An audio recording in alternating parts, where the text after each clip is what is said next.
kick off this panel discussion about, I guess for lack of a better term, connectivity in agriculture. My name is Adam Farmer. If you've heard my little spiel before, I'm Chief Technology Officer at Center Market Northwest Ohio, Agriculture Cooperative. I've been in this industry about 11 years now, and connectivity has been the challenge of my entire career. And I'm going to let everyone on the panel introduce themselves. So, get started up here. So, hey, Warren Binder, Marketing Director for the UNGO Alliance. Not here to talk about the alliance itself, but it is over 100 companies that came together to basically put together the ecosystem for shared spectrum on CBRS. And yeah, we'll talk a little bit about that later. Good morning, everybody. My name is Bronner Davis. I'm the Vice President of Operations for Electrical. We are an ISP. We have network in Colorado and Texas. I grew up on a farm and love farming, so this is a big topic for me. I'm PJ Way with Yuma County, Arizona. I'm the Broadband Program Coordinator. We're doing an exciting project. I look forward to telling you a little bit more about it. Hi, Bob Knight, President and CEO of Harrison Edwards. I am one of the founders of the Precision Agriculture Committee at the Fiber Broadband Association, and happy to be here with you guys. Hi, I'm Jill Keeney. I'm CEO of a small rural broadband ISP. I'm also a farmer, and I live out in the middle of it between Kansas and Oklahoma, so we ride the line there, and we use a lot of technology out in the field. Thank you, everyone. Now, I must warn you, we had our little pre-discussion. We have a 50-minute goal here, and I think we went about an hour and a half. So these guys are very passionate about these topics. So it's like, so I guess we'll get this started off as like, what experience have you had regarding connectivity in the field? I'll take it.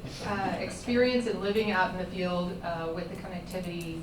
Of the 6 different ways you can receive high-speed internet or broadband, we do use 4 of them consistently all the time. So with Fiber to the Farm, which we took to the Fiber to the Farm about 12 years ago to all of our farm hubs, but if you can picture an office building of a farm, but spread it out quite a bit. You're very roomy, and you kind of need to follow that operation around, whether it's the satellites on the machinery, or which guides everything and with a lot of GPS savings, or if it's the cellular, which a lot of transactions happen on the road or in the machines. And then, of course, the fiber can be supplemented with the fixed wireless, and we do about half and half of that. So the fixed wireless is point-to-point, and right now driven with line of sight. Anyone else? I will. So about 10 years ago, the USDA in California asked literally directly, can you solve rural broadband for us? I've been in communications for over 30 years, so sure, why not? What I found in this is in California, so what I found in farms in California was simply this. Back 10 years ago, cell signal was hit or miss. It was when, about 2013 or so, was when precision agriculture became the ag tech movement, and everybody started looking at it as a software play, and we got to get software out to the farmers. But as I'm working with farmers, packing sheds, the trucking companies, essentially the entire ag value chain, I realized that the thing that everybody is missing is the fact that there really isn't any connectivity out here, truly. And where it is, farmers do utilize it, but the fact of the matter is, most of farmland is overlooked because of thoroughfares. As an engineer with T-Mobile, I designed these networks. So I would always design so that my down tilts and azimuths were just covering the thoroughfares, which left the fields open. Now, I had farmers that were going and buying a lot of expensive gear, and they're putting it out, weather stations, they're putting software in the fields, and they think this is a really good thing, which it is. However, they get it out in the field, and they're not taking a spectrum analyzer with them, so they have no idea that there's no connectivity out there. Okay? So what they end up doing is they pull these things out of the field, and they say, well, this just doesn't work. This crap doesn't work. And so what I realized was that the connectivity piece and the infrastructure that is needed out there for them is absolutely critical. And I found that from all the way down in Imperial Valley, working with farmers there, Salinas Valley, Northern Valley, didn't really matter. And then going through this, I've been all the way to USDA in DC for this, farms in between, the hit or miss of an actual infrastructure for IoT to exist for these guys is really not there. And that's one of the things that we really need to solve. So, as the head of a PR and marketing agency, wearing pink gingham and living in Fairfield County, Connecticut, I am not a farmer, and that's not my background. I sort of feel like the imposter in this group. But I am completely obsessed with precision agriculture, and I'm obsessed with that 20-year time frame. And I'm encouraged to see that there are a lot of people in this room. I'd like to see this panel on a main stage next year, because we have a global crisis that's on the way.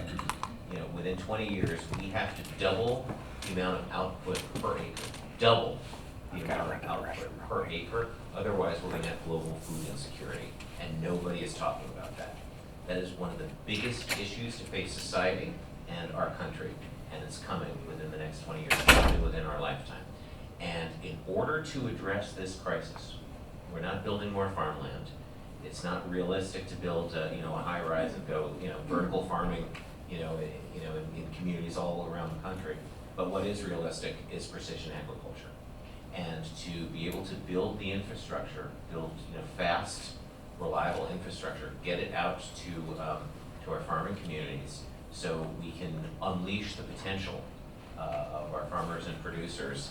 That is going to be literally life or death, as we have changes in climate, as we have changes in political instability.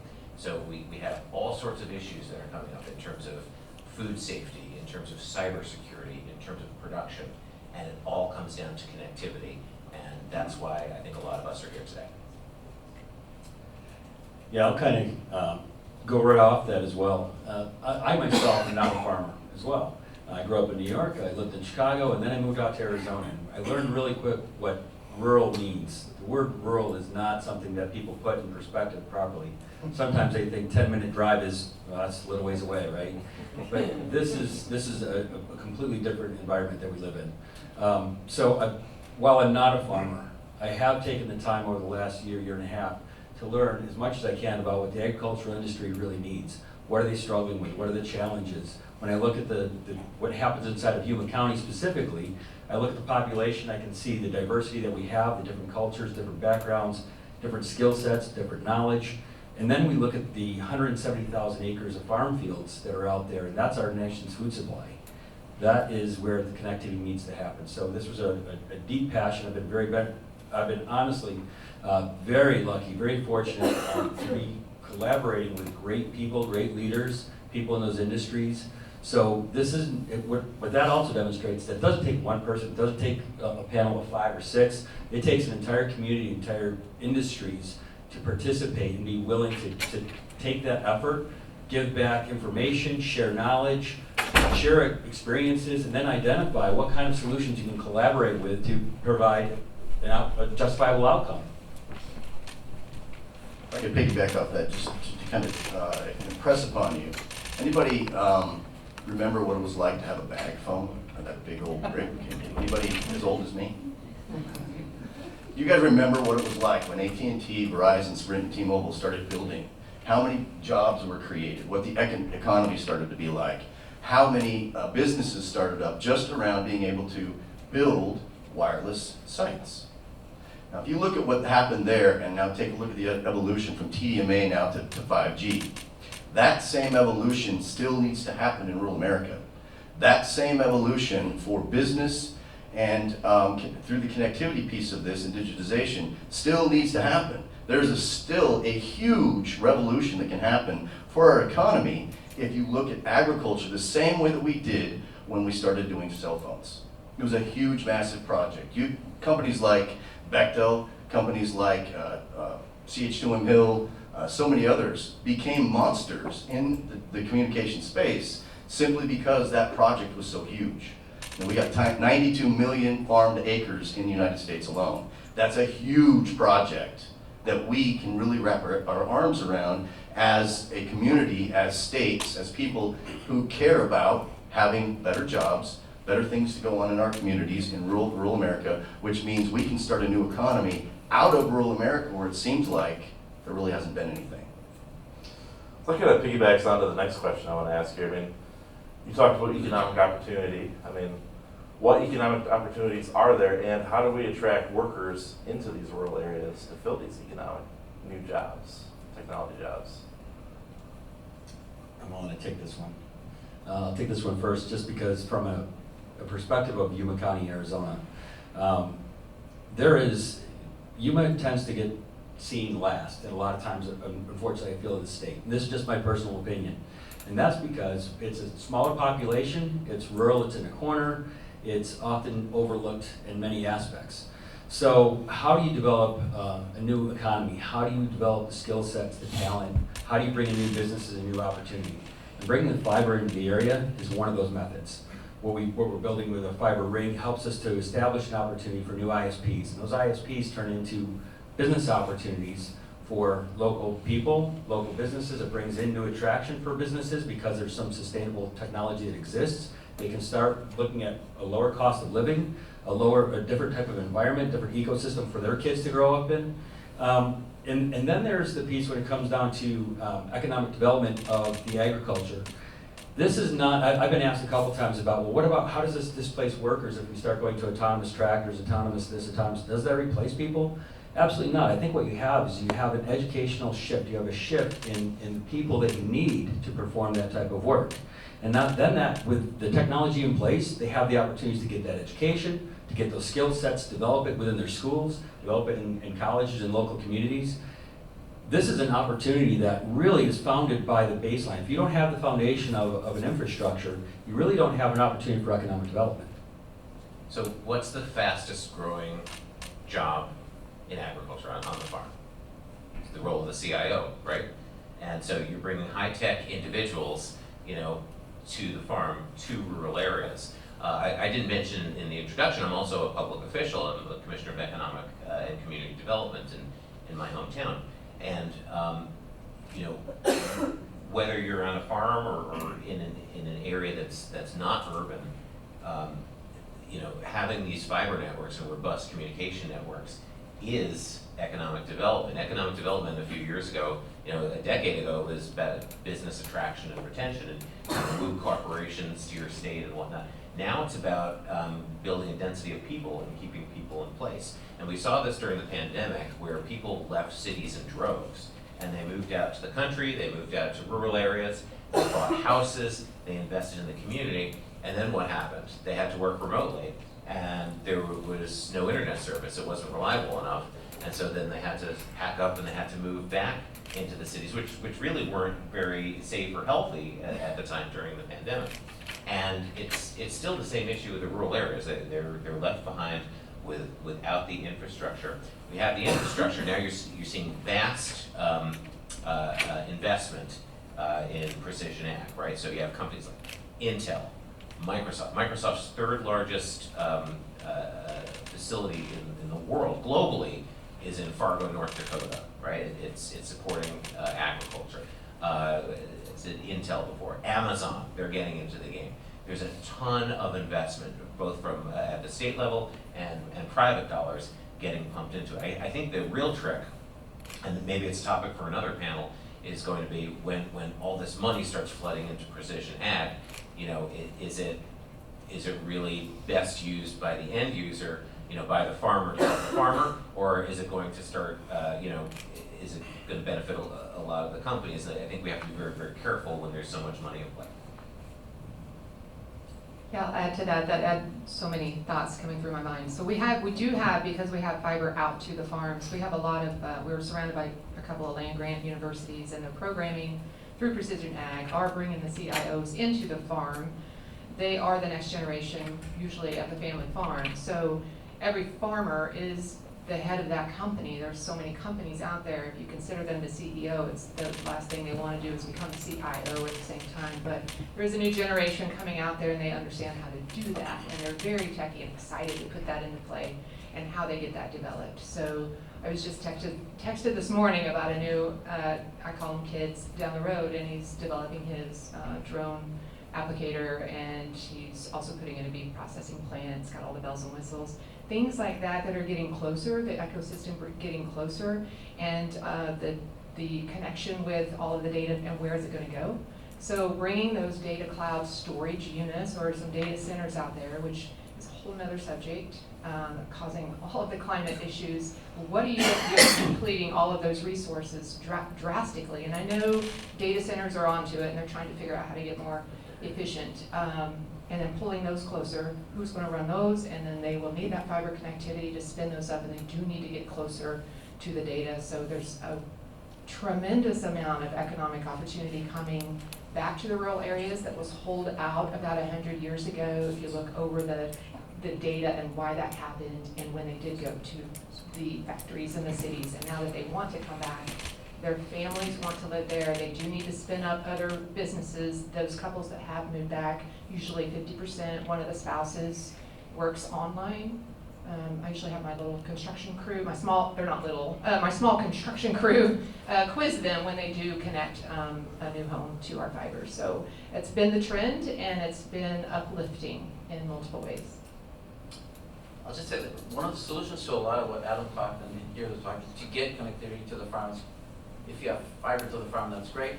There you could build a private network, as was discussed here before, that could cover the whole farm with LTE or 5G. And it's really a private network. And that's being used today at places like airports. DFW has one. Cowboy Stadium has one. Factories have them as well. The things that those places have that the farms don't have is the whole IT department. And that's where I think there's a huge opportunity. If we're talking about over 1 million farms, of these smaller system integrators who can speak their language and learn this topic of building a private network, which I'll say isn't rocket science. We literally had a vendor go up to Middle California with what's called a cow, which would be a cell on wheels, drove up there, set up, because he was talking to the farmer about putting up the private network, and he wanted to try and buy, which is not an easy thing to do in these things, but he drove up there with a cell on wheels on a mini tower, lit it up, connected it to electricity, and he had already like 3 use cases working for 2 weeks. Push to talk, all of a sudden he had push to talk coverage over his whole farm. This wasn't a large farm, but again, single cell, and he was enabled basically 3 or 4 use cases, and again, that was really simple to get to that, but you need a system integrator, and there's rooms for thousands of those, I think, that could come in, and again, I don't expect the farms to turn into IT departments. I don't think they want to do that, but there's a huge opportunity for at least these system integrators to get into that. I agree with that. I'll give you a real world example that I have been a part of. So back in 2012, I was involved with Fresno City going after the IBM Smart Cities Challenge. It was their last last award for this to a major city, and they chose Fresno because it's part of some other government programs. And essentially what happened, we did, this is in Government Technology Magazine, we did a pilot project with a farm that grows tomatoes for Campbell soup. And we put eight actuators on valves, used spread spectrum to a collector at the end of the field, and then used HughesNet to be able to get to it. Bottom line is, the guy saved 25% of his water that year, just with those 8 valves, over an 8,000 acre farm. Now, what he was the most excited about, which when we talk about driving economy, is we need people back. We need the kids that were going to school, like his kids, wanting to come back to the farm, wanting to come back to rural America. Gene, the owner of the farm, he had a business degree from Stanford, and he kept telling his kids, don't come back to the farm. We can't make any money, there's no economy here, don't do that, find something else to do. But through precision ag or ag tech, now that's possible. Now he was all excited because while he doesn't have the technical abilities that he doesn't think he does, everybody can type on a computer and do these things. What is best right now and is going to fuel the economy is that bright minds that are going to college, leaving the farm, now want to come back. They want to create a tech center or a command center, and I've done some of those for some growers. They want to do that, and we need to pour more into education so that we can get kids in high school interested in knowing that there is this opportunity in this new growing economy. Very cool. Now, a little earlier, someone mentioned cybersecurity. I mean, it gets talked about a lot, and it's a very pressing issue among everywhere. What role does cybersecurity play in food security, in your experience? Oh, sure, I mean, it's everything, right? I mean, could you imagine if someone hacked into a farm system and overwatered and killed crops? Or underwatered and killed crops, or, I mean, it just scratches the surface. I mean, it's major. I mean, you have cities that are looking at water supply and reservoirs, making sure that there's no hacking into dams and things like that. Well, that translates, right to the farm. And if you take into consideration the food safety that they have to go through, so every grower that grows food understands they've got a food safety program. Usually somebody gets put in charge of that, like a safety program in a construction company. And there's a lot of paperwork and a lot of reporting that needs to go on. A lot of the reporting can be cut down by being able to do it in the field, but that again brings in security issues, right? If I'm transmitting my proprietary data on how I grow my product that takes it to market and gets me a good yield, and I can make money off of that, now that data is going somewhere, and the potential for that to be taken is absolutely there. We all know that. So as we spread across the fields, being able to have security for this data and understanding where the data goes. I mean, this is going to right away take us into big data, right? Big data is a big deal.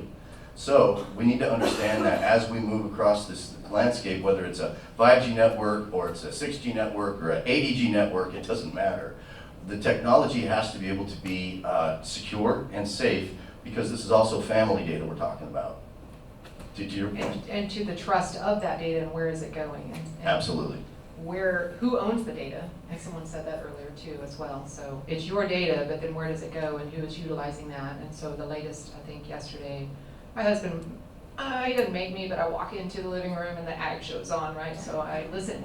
And NASA wanting to use the data and then selling that to Bayer, which was Monsanto, which is, the huge piece of that. Like who owns that data, and then will it sell that data to that secondary user that wants to come in and try to apply something to hole out more in the middle. I did, holing out the middle was our youth that it has pulled out since the pretty much farming crisis of the 80s. And so watching that happen and not really knowing how that's not going to happen again with what's happening currently. How do you protect that? It's a big trust issue right now with that of not happening again. So I think of all the security risks when you said the dam and the Mississippi not having enough water to even carry the barges down just because of the drought. But what caused the drought, So I don't want to point to data centers, but there is a lot of drawing out of that, the water and the utilities, and then a lot moving into the center of the country. And so where I live in the middle of Kansas and Oklahoma, if you can imagine a huge wind tunnel from Texas to Canada, that's where I live. So when the wind's blowing, the wind is blowing. So we put everything under the ground where possible. It's just constantly blowing around. So the data is protected, sort of, but then, when you said, even I was thinking pesticides, herbicides, you don't want to overdo that because those are costly, but if you underdo it, you have a lot of problems on another level of pest and things. The Kansas State Research University research is scaring me on that. So there's some things happening, and it's global. It's not just United States. So we've gone beyond that, and I do believe data protection and understanding that with multitudes of users. I'll never get my mother to stop clicking on things, so I don't know how we control what's going to happen, So as far, security is that's just a big word in general when you talk security, right? Because then we've all started with physical security at some point, of who has access to a door, and then it's digital security, where does the data go, where does it sit, who has access to it, how is it controlled, and then you have operational security, that if somebody gets in there and they put too much pesticide on there and it isn't caught, that could potentially poison the population. So you have some serious risks. What's great is Small that challenges. Yeah, small challenges. But what's great is that we're talking about it, right? Is that raising the awareness is the key, I think, to that. And when it comes to things like data security, there are things that can be done and are being done. I know there's organizations and groups out there that are focusing on things like blockchain and blockchain security to be able to utilize the transparency of where that data goes, who sees it, how is it accessed, and then it keeps the ownership also back in the hands of the people that produce that data. So there are things happening. Unfortunately, it's not the panel for that conversation, but I'd be happy to talk a little bit more about it with anybody. But there are definitely, I think the need and the awareness is out there.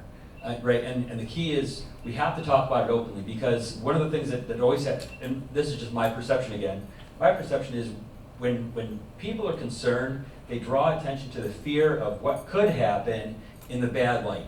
We never talk about what could happen in the good light. So if we talk about it, we can actually get ahead of the people that might be the bad actors. We can get ahead of what they potentially could do with this data and raise our awareness so that we start monitoring it differently. If we have that exposure, let's change the way we evaluate that risk. So I appreciate the conversation. I think it's a great topic and really could be its own panel. Yeah, and it's not even like, it's not even just hacking into systems. There's a story that I was told a couple of years ago, a farm in North Dakota. Some guy identified himself as working for John Deere, went right up to the tractor, pulled the card out, popped another one in, and left, and that was it. And it turns out he wasn't. No one knows. And I mean, it could be just something as simple as that. I want to point out one thing that really has excited me from the day that I was asked to get into this industry, is that I look out here, go to these conferences, there are a lot of bright minds that came through from the bag phone to now. So now we have a chance to be able to take these issues like security with the knowledge that we have gained over these years of connecting people, and we can now create this new industry with a little more precision than here and there, let's see what happens. This is actually a very targeted thing, and I look at really excited about the fact that we're having this discussion, we're having this conversation with passionate people, because there's people out here that can solve those things. And that puts people to work, which, back to the economy thing, builds economy. Sounds good. So we've talked about a lot of big topics here. Now, how do we develop methods and processes so that we don't put too much burden on the end producer? And all these Holy areas. smokes, I'll take a stab at that one. So I've been on farms for the last decade, packing sheds, working with trucking companies all throughout California. And so there was a funny thing that used to happen to me about 6-7 months into this, was the farmers would come to me and say, hey, Bronner, you know, it's really cool that you're bringing these people out from Silicon Valley, and they're these software people, I guess, but can you tell them they're just like boots and jeans kind of people? They don't need to come out in khakis and a golf shirt. Right? There was a division there, and I say this because what I realized really quickly was there is a language barrier, if you will, between industries. For the first time, farmers, ranchers, people who grow our food, who have been essentially forgotten, like my family in Wyoming, nobody ever goes out there because it's too far away from anywhere. But now they need to have a seat at the table to build this new economy. And so the way we're going to build this and put things together is that we need to start bringing people like that gentleman in the back, Mark, who is doing some amazing work with PJ, to come together so we can understand from their side what exactly are you doing? What's a PCA? What is what tractor are you using? Because there's a bunch of different ones. Is it pulling a John Deere implement, or is it a John Deere pulling a Vermeer implement? I mean, there's all kinds of things that need to go on. We still have a lot of exploratory that needs to happen so that we can have this dialogue back and forth, because if you start talking to a farmer about SaaS, he's going to look at you cross-eyed. Yet most of us probably know what software as a service is, right? So we need to start there at the ground floor. From my involvement in this, we need to start having these conversations more and more, and inviting more farmers, inviting more growers into these panels and having these discussions where we can then take out and start creating what they really need. Ditto. That's kind of, I mean, seriously, so that's genuinely what I was thinking. It's like the key thing, in my opinion, would be listening. And listening is that, making sure that we're listening and hearing what those needs are. Collaborate with the people that are those professionals. Collaborate with those farmers in the ag industry. Talk to the people in your water communities. Find out what it is they need, why they need it, and how they need it. And then it helps lower the barriers so that they don't have to become overburdened. We can help identify maybe solutions that lessens that burden, but still addresses their need. Because, you know, from my perspective at the county, we don't own those assets. And the asset that we own from a middle mile perspective is owned by the people. It's owned by the people of our county. So if we're providing that type of a technology as a foundation, we want to be able to make sure that we're supporting an infrastructure that would support those end users and their needs. So it's being designed with them in mind, rather than here's what we have to offer, take it or leave it. So we're all saying, we need to have a conversation, but I think the entire movement works around one word, which is trust.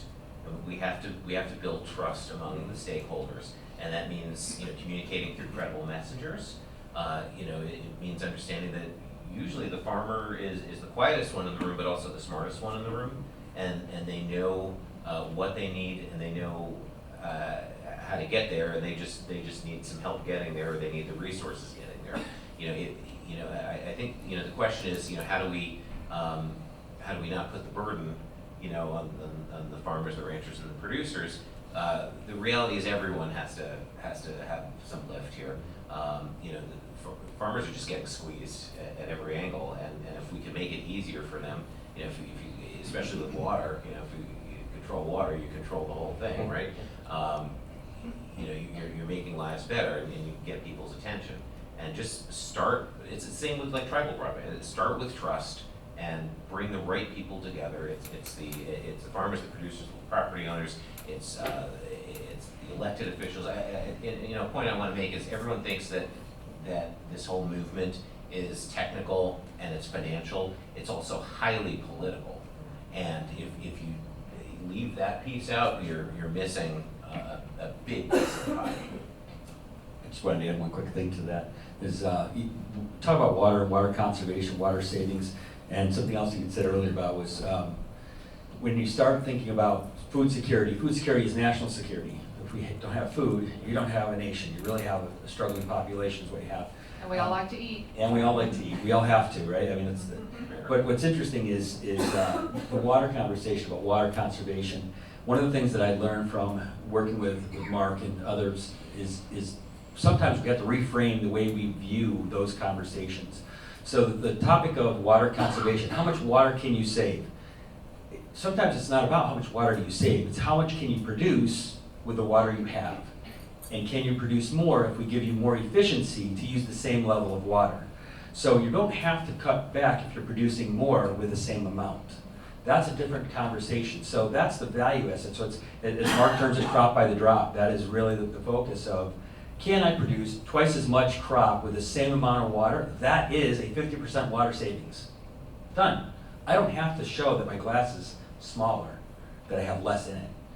So that's kind of just a Yeah, and it's thought. not replacing the system of ag, it's actually building on top of it. So same as putting fiber in the ground, what are you offering on top of that that makes life better and easier, and then generating those revenues on top of that instead of the savings. But of course, without profit, the user will not use it. So I've noticed, and I'll pick on John Deere because I do not think they're at this conference, although there are a lot of people at this conference. So an investor-driven decision of what they have done with their new satellite. I did ask my husband, I've got one of those grumpy farmers that stomps around and cusses in the morning about USDA and things happening, and I'm like, oh, USDA affects me too. So then we fight about it, who's gonna get USDA funding, the farmer or broadband. So it ended up, the satellite system that they have just come out with. I said, hey, honey, how's this gonna better your life? And he said, oh, it's terrible. So, he said, we've had satellite for 20 years on these things and it never worked. So he gave me the quick history of that John Deere, that JD link up there. So in having that for 20 years, there went the trust.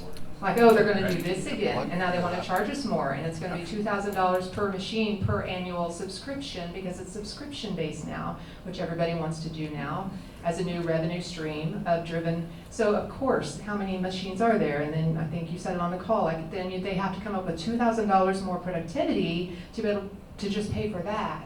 So, and what didn't work for them is their own, John Deere was trying to do their own satellites, and I picture all the watering tractors going around in the sky, and then they didn't have enough, so then they rented a whole bunch from Russia, and they were trying to make do. And so this new partnership with Starlink makes sense.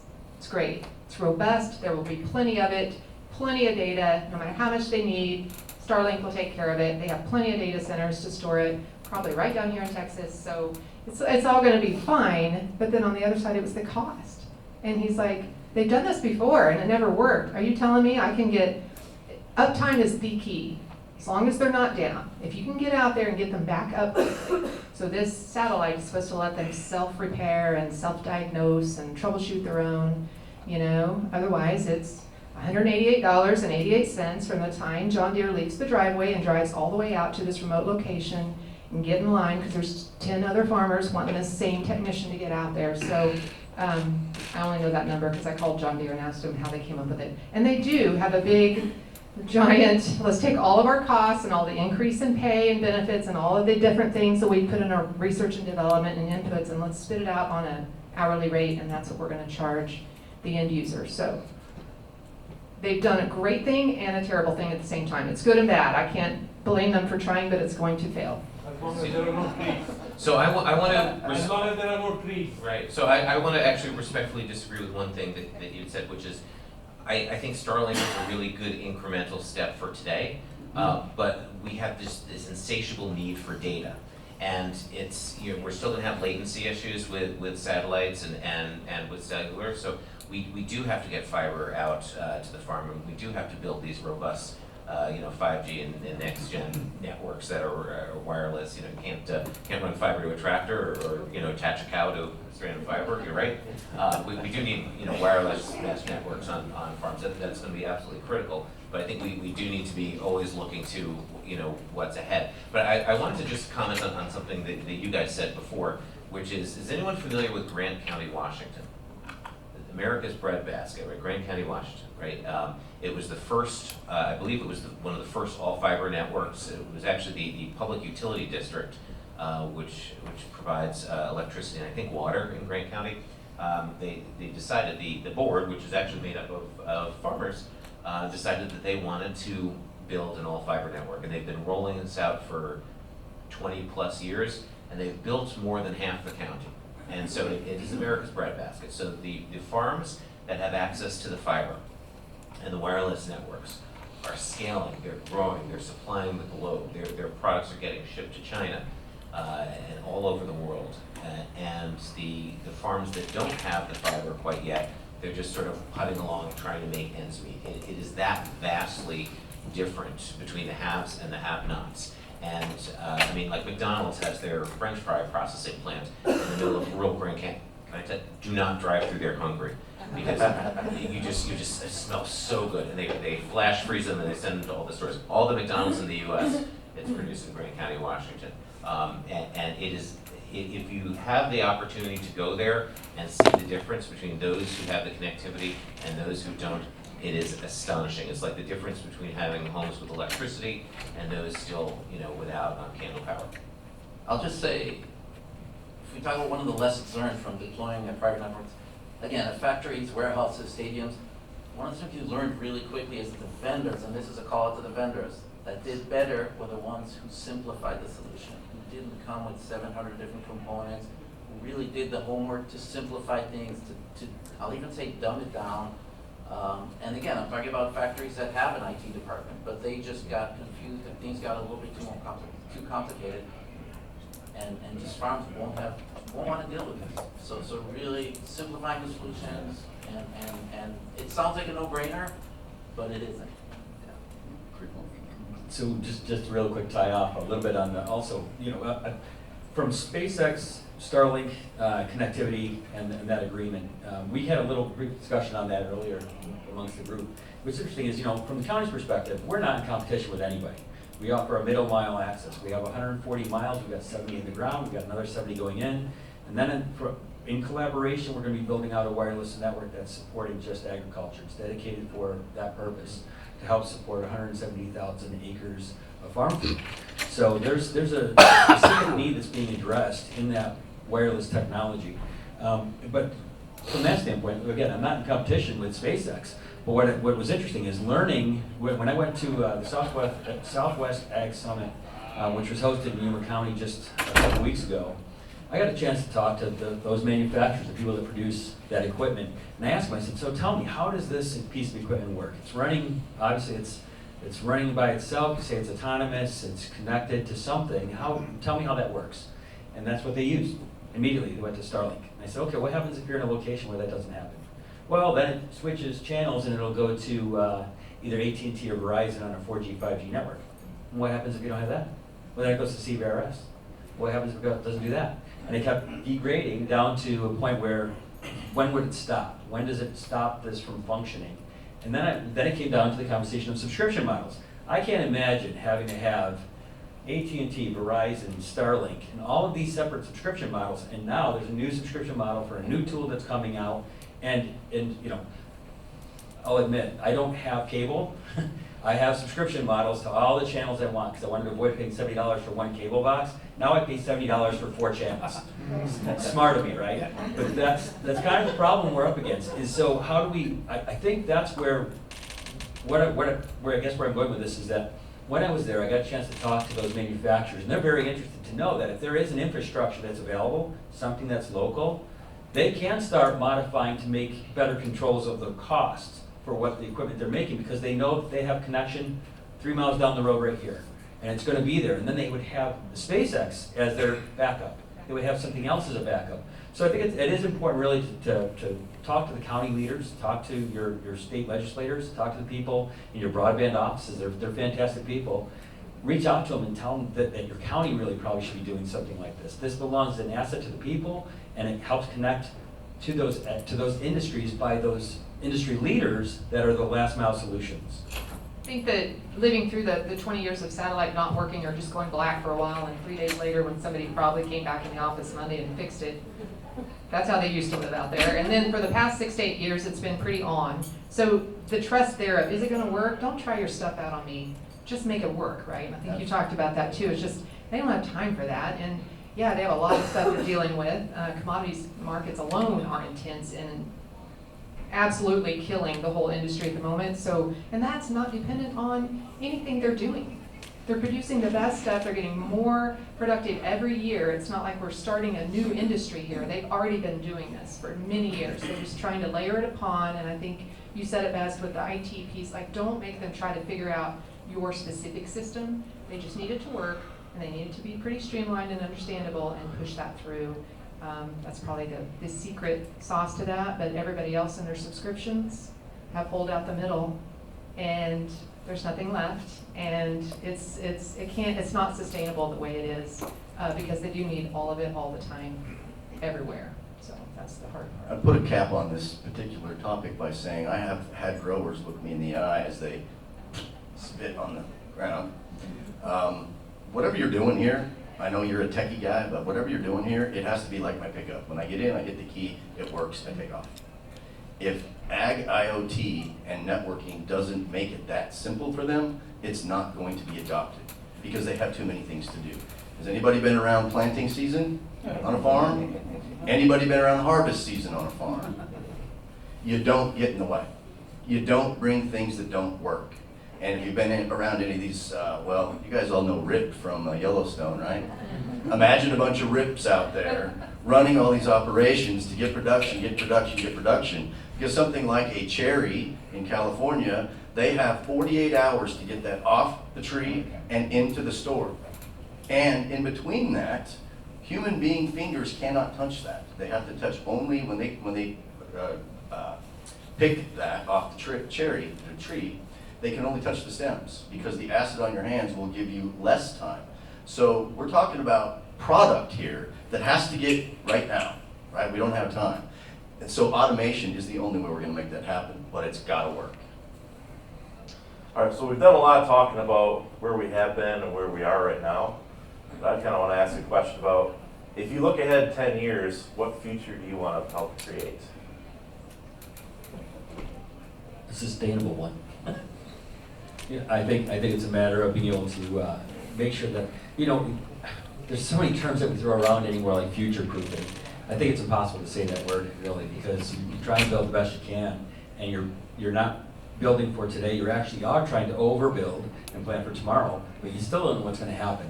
You don't know if the technology changes in such a way that it's going to be a paradigm shift in the way that it's adopted, the way that it's utilized and put into an application. I mean, the idea of being able to have connected agricultural communication that can identify a specific weed to know whether to pull that out or not, or a specific plant, whether it's a weed or not, and do that in real time. How much data, well right now today that data stream is intense. It's very heavy information transfer and data. But at the same time, at some point, that might get smaller. Those packets could get smaller, the data could get smaller, the technology can improve to identify specific pieces. So it's a matter of time, and I think it's not wrong to overbuild or overplan, but don't be surprised if it just doesn't get used because it changed, because something shifted, and be okay with that. And I think that's, from my perspective, I feel I'm very fortunate that I get to be transparent with the leadership that I have where I'm at. And I think that's a key thing, because when you're transparent and you feel like you're talking to the public, it makes it really easy to hold yourself accountable that you're doing the right things, even if it appears to be too much, if it appears to be overbuilt, if that makes sense. So I would, when I first got into this, I was at a summit for California's economic recovery. And I'm listening to a panel much like this, and you have water, labor, all the different disciplines that go into, this was in Fresno, so the economy in Fresno.